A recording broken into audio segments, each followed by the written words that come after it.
paz seja na sua vida. Shalom, shalom, meus irmãos. Estamos no nosso quarto dia. Vencendo no sofrimento é o tema de hoje.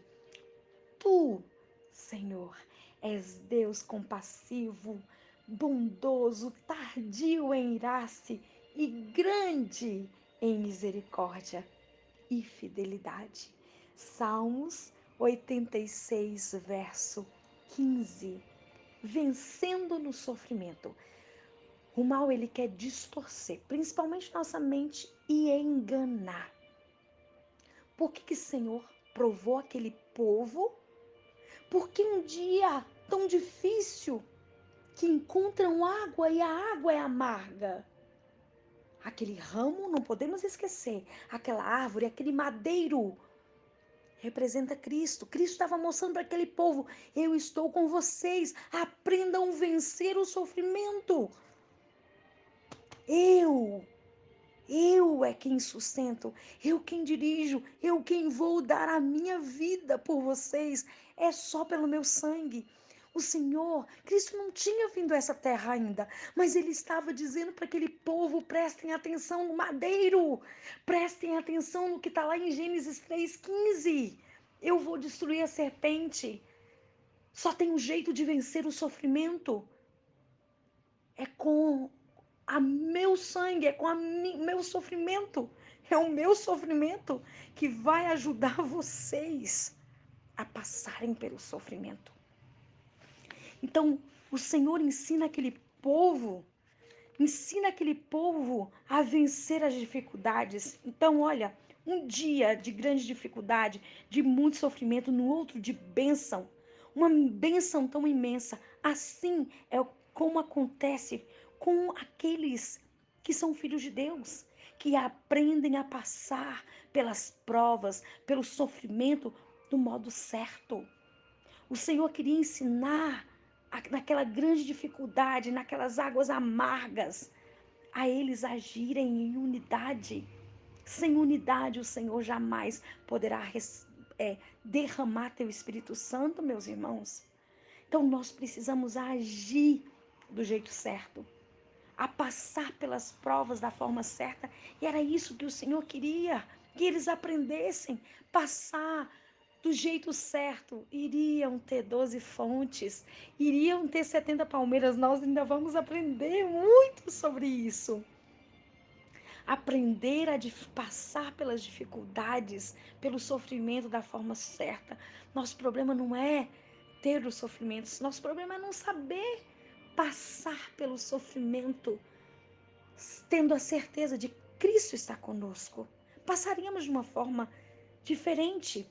Distorção e engano é o que a revista nos convida a entender.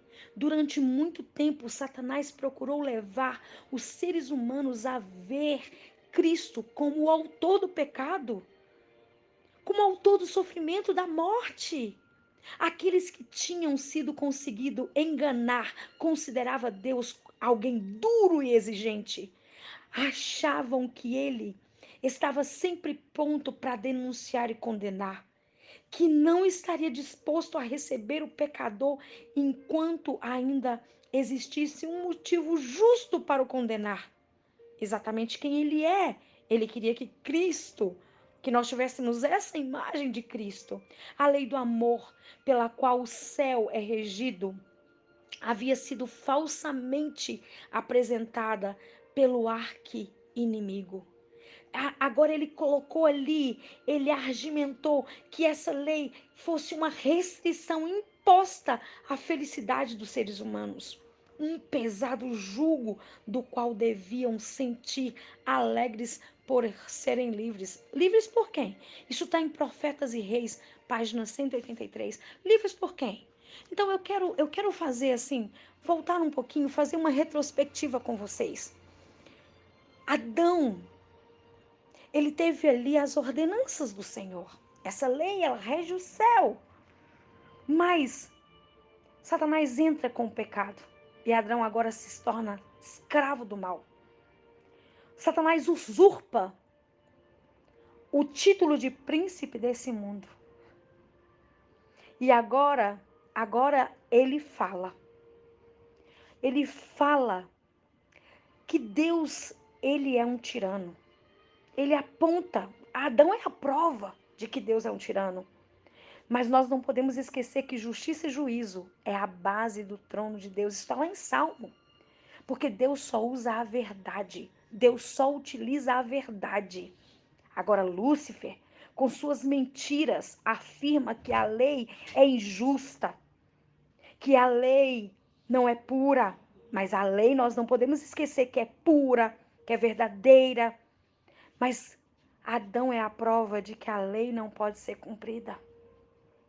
Adão, ao pecar, se torna um trunfo de Satanás. E ele fala mais. Ele fala que Deus não é um Deus de amor, mas ele fala que Deus é um Deus tirano. Pensou com esse dilema colocar algo impossível de Deus resolver.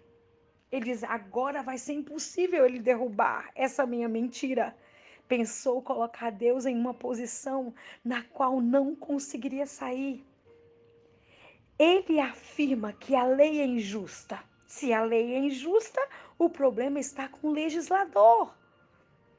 As pessoas iriam perceber que Deus, ele faz uma lei que não é possível ser obedecida. E quem discordar dessa lei, Deus queima. Realmente ele é um Deus tirano.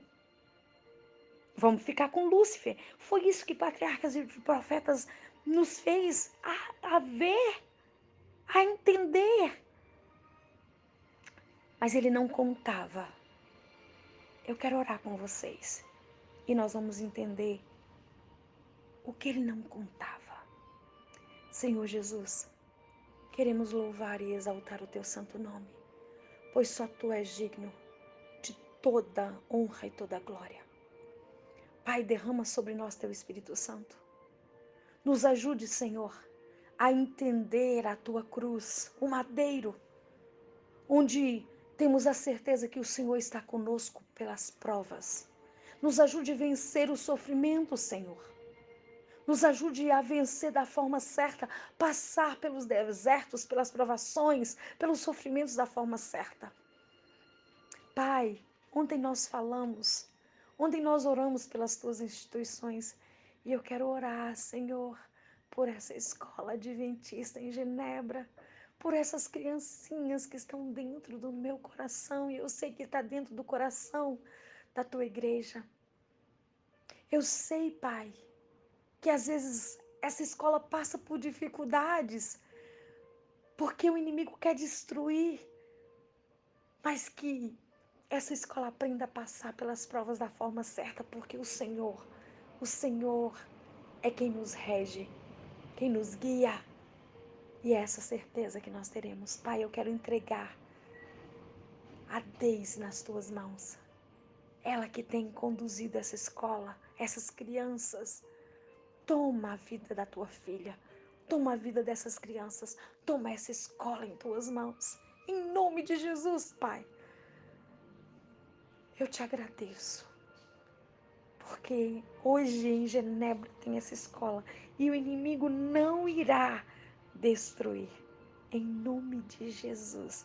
Levante um exército para ajudar. Para ajudar essa instituição a seguir adiante, Senhor, em nome de Jesus. Amém. Amém. Ele não contava que Jesus, ele iria vir como filho de Adão, com toda a hereditariedade. Jesus humano. O mal não é humano. E Jesus agora como humano, ele tem direitos sobre nós. Ele prova que a lei é boa. Querido, você sabe, me vem um verso agora, o verso de Daniel 7, verso 18. E agora, você sabe que Jesus ele veio vencer? Te convido a ir lá em Daniel. Jesus veio vencer para devolver o reino para Adão, para devolver o título para Adão e para devolver também para mim e para você. Mas os santos do Altíssimo receberão o reino e possuirão para todo sempre, de eternidade em eternidade. Louvado seja Deus! Ser como um de nós, na natureza humana, ele condenaria Lúcifer, porque agora ele era um de nós. Gênesis 3:15 se cumprindo. Eva esperava que Sete fosse fosse o libertador. Mas eu quero que você entenda que Deus, ele deu de verdade Jesus. Por isso está escrito em João 3,16, que Deus amou o mundo de tal maneira que deu o seu filho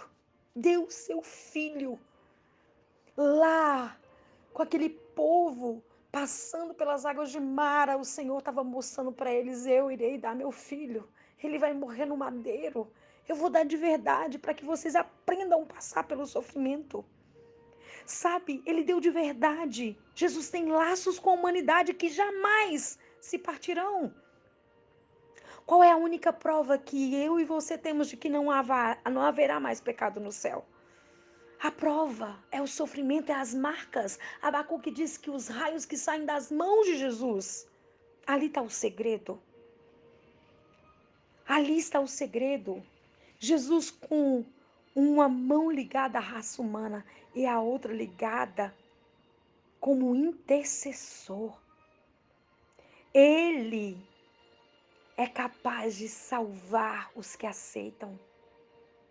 Ele é capaz de perdoar e nos habilitar sermos seguidores para obedecer. Ele é o nosso rei. Então, ao final do juízo, nós vamos ver Jesus receber a Nova Jerusalém. Ele vai nos dar esse reino. Imagina que amor é esse? Voltará para buscar os seus súditos, aqueles que aprenderam a passar pelo sofrimento. O reino é eterno. O reino de Jesus jamais, jamais se acabará. Jamais.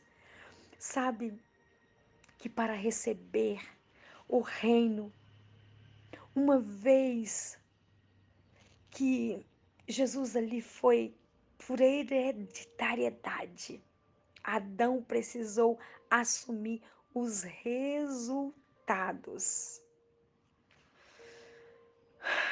da sua atitude, porque foi enganado. Distorção. O que eu vou voltar para a revista. O que a revista nos mostra é a distorção e engano. Mesmo quando expulsou Satanás do céu, a sabedoria infinita não o destruiu, visto que unicamente o serviço de amor pode ser aceito por Deus. A felicidade de suas criaturas deve se basear em uma convicção de sua justiça e benevolência. Os habitantes do céu e dos outros mundos, não estando preparados para compreender a natureza ou consequência do pecado, não poderiam ter visto então a justiça de Deus na destruição de Satanás. Para o bem do universo inteiro, ao longo da eternidade, ele deveria desenvolver mais plenamente seus princípios, a fim de suas acusações contra o governo divino pudessem ser vistas em sua verdadeira perspectiva por todos os seres criados. E a justiça e a misericórdia de Deus, bem como a imutabilidade de sua lei, pudessem para sempre ser postas fora de toda questão. Uau! Patriarcas e Profetas, página 18. Gratidão pelas bênçãos. Os professos cristãos que estão sempre se queixando e que parecem julgar que a alegria e a felicidade sejam um pecado, não possuem a religião genuína.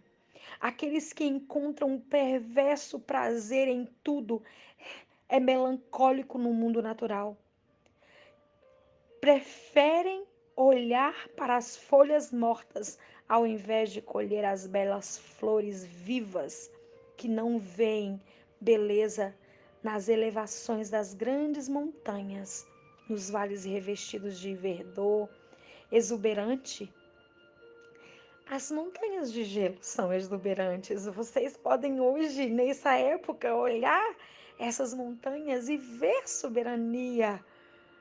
Sabe, nós precisamos, queridos, ter a mente de Cristo.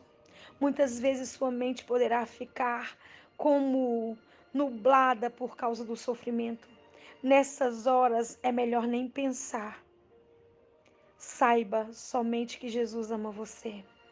Não esqueça, olha, a cada vez que eu vou lendo essa revista, e quando eu li essa revista, o Senhor, antes de ler, na verdade, essa revista, o Senhor disse assim: faça um paralelo com a saída do povo do Egito. Vencedor é para entrar nos portais. Foi ali que eu comecei a chamar esse povo para sair da escravidão e começar a olhar as 12 fontes, os 12 portais. Faça um paralelo. E aí, ao lendo essa revista, eu fui pensando, pai, realmente essa história que o Senhor trouxe ao meu coração, ela faz um paralelo perfeito com essa revista. E quantas vezes murmuramos? E eu quero continuar essa história. Porque a história de Mara, Paulo nos chama muita atenção. E eu quero ler com vocês agora. Você precisa saber que Jesus te ama. Ele compreende sua fraqueza. Você pode fazer a vontade dele simplesmente repousando em seus braços. Ciência do bom viver. Sabe? Ação missionária. Nós vamos lá para Paulo. 1 Coríntios 10. Mas nós vamos falar sobre a nossa ação missionária do dia de hoje. Mostre a seus amigos, aos seus familiares, os amigos ou os familiares, aqueles 5 que você escolheu lá no primeiro dia, um dos projetos de ajuda humanitária em que a igreja está envolvida. Convide e apoie eles a participar. Vou fazer um apelo para vocês. Desde que eu saí daí, eu nunca me esqueci da escola. É um amor sobrenatural que o Senhor me deu. Mostre essa ação missionária para essas 5 pessoas. O Senhor está querendo nos mostrar a passar pelas dificuldades da maneira certa. Mostre, esse é o meu apelo para vocês. Os nossos motivos de oração não podemos esquecer, antes de entrar lá em Paulo. O primeiro motivo hoje é para crescer na fé e permanecer firme, mesmo nas dificuldades. O segundo, nós vamos orar hoje pelos hospitais, pelas clínicas, pela obra médica missionária. Oh, nós vamos orar hoje pela nossa programação no dia 4. Leve alguma visita. O céu vai descer naquela escola em nome de Jesus. Quando a gente vive, ajuda o tratamento, a gente sente a presença do Senhor. E não esqueça de orar pelos seus 5 amigos. Vamos lá? 1 Coríntios 10. Paulo, ele vai fazer um lembrete para nós. E ele vai fazer um lembrete de quê? Ele vai fazer um lembrete desse povo passando por todo o Egito, passando pelo deserto. E ele vai nos ensinar a não fazer os erros, não cometer os erros que eles cometeram. Então vamos lá. 1 Coríntios 10, verso 1. Ora, irmãos, não quero que ignoreis que os nossos pais estiveram todos debaixo da mesma nuvem, todos passaram pelo mar e todos foram batizados em Moisés na nuvem, mar. Todo aquele povo, ao sair do Egito, eles batizam no Mar Vermelho. O batismo só vai ser instituído muitos anos depois por Jesus, mas aquele povo passou pelas águas. Aquele povo também passou pelo Pentecostes, uma nuvem de fogo estava sobre eles. Também tinha um ar-condicionado sobre eles, a mão de Deus. As sandálias daquele povo não se desgastavam, as roupas não se desgastavam. Eles viam um maná caindo do céu. E aquele povo ainda duvidava. Aquele povo ainda não tinha fé. Será que o Senhor está mostrando algo bem profundo para nós? Você tem fé? Você tem fé? A fé de Jesus? Porque essa é a fé que todos nós devemos ter. A fé de Jesus. Assim seremos mais que vencedores. Verso 3. Todos comeram de uma mesma comida espiritual. E todos beberam da mesma bebida espiritual, porque bebiam da pedra espiritual que os seguia. E a pedra era Cristo. 3 dias o Senhor deixou aquele povo sentir sede. Mas nunca mais aquele povo sentiu sede, porque uma pedra seguia aquele povo. E aquela pedra que representava Jesus. Você está percebendo que Jesus, tirando aquele povo do Egito, está mostrando o madeiro, está mostrando aquela árvore, aquele ramo doce. Passem pela prova comigo. Depois eles encontram 12 fontes de água doce. E quando eles saem de Eli, nunca mais tem sede, porque uma pedra começa a seguir aquele povo. Aquele povo teve água, a água espiritual naquela rocha. Nos dois sentidos, nunca mais tiveram sede. 3 dias Deus estava fazendo uma desintoxicação com aquele povo. E ele estava dizendo, aprendam, aprendam a dar valor à água, aprendam a dar valor à água. E agora ele dá água em abundância.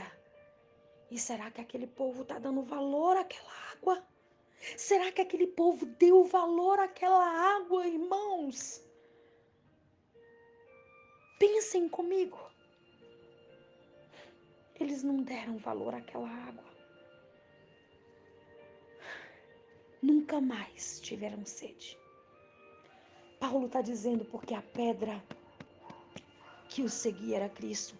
A lição de semana passada também falou. Ela fez uma pergunta e a pergunta ela fala assim: por quê? Por que a jactância dos ímpios é em vão?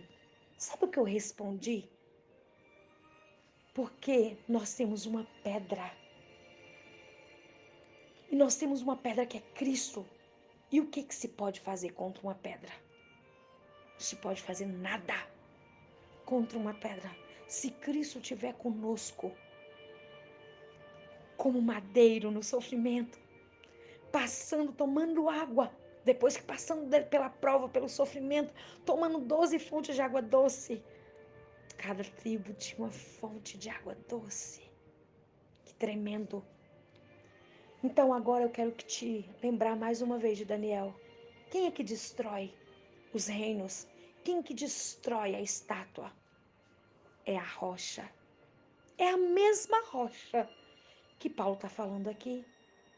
Quem é que destrói os pés da estátua? Rocha no qual saiu água. Que nós possamos beber dessa água. Mas veja o que Paulo diz no verso 5. Mas Deus não se agradou da maior parte deles, por isso foram prostrados no deserto. Não aprenderam a passar da forma certa. Muitos deles não aprenderam a lição de Mara. Muitos deles não aprenderam. Amanhã nós vamos continuar. Gratidão pelas bênçãos. E uma das coisas que esse povo fez foi murmurar. Olha que coisa que eles fizeram. Olha, Paulo diz assim, mas Deus não se agradou da maior parte deles, por isso foram prostrados no deserto. Cobiçaram no verso 6, foram idólatras no verso 7, fornicaram, prostituíram no verso 8, mas o verso 10 diz assim, e não murmureis, como também alguns deles murmuraram e pereceram pelo destruidor. Você está entendendo que quando você murmura, você dá autoridade para Satanás agir na sua vida? E quando você dá graças, você dá autoridade para Deus agir? Ora, todas essas coisas lhes sobrevieram como figuras, estão escritas para aviso nosso. Queridos, nós vamos entender, continuar amanhã. Mas então precisamos confortar as pessoas, confortar e dar esperança aos sofredores. Bem-aventurados são também os que choram, como Jesus, em compaixão pela tristeza do mundo, e se afligem pelos pecados que nele se cometem. Eu creio que Deus tem algo muito especial entre nós, porque da última vez, lembra do Sermão do Monte? Olha, que paralelo incrível que a gente está aprendendo. Com zelo com que o consumia, empenhou-se para aliviar as necessidades, os infortúnios da humanidade. O seu coração pesava de tristeza ao ver multidões recusarem ir a ele e terem vida. Todos que são seguidores de Cristo tomarão parte nessa experiência. Ao participarem de seu amor, entrarão para o seu serviço, a fim de salvar os perdidos. O maior discurso de Cristo, página 14. Salvo para salvar. E é isso que nós vamos entender de uma maneira tão especial no sábado e no domingo aí presencial. Senhor Jesus, que linda essa jornada. Senhor, tremendo. Quando o Senhor trouxe a história de Êxodo 15 e o Senhor disse, faça um paralelo com essa história. Eu não tinha lido essa revista. Não sabia que iria se encaixar tão extraordinariamente, Pai. Mas o Senhor é o Deus que tudo sabe. Pai, nos ensine, nos ajude a sermos vencedores em Cristo Jesus. Em nome de Jesus. Amém.